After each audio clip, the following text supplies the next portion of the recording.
சரிங்களா, பாருங்க இன்னைக்கு உருண்டை குழம்பு.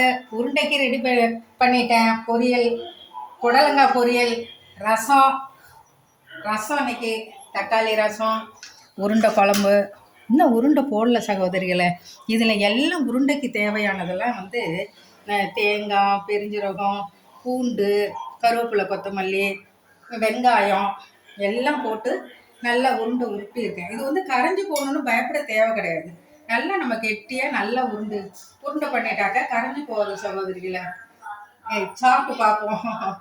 அருமையாக பண்ணியிருக்கேன் இன்னைக்கு உருண்டை குழம்பு.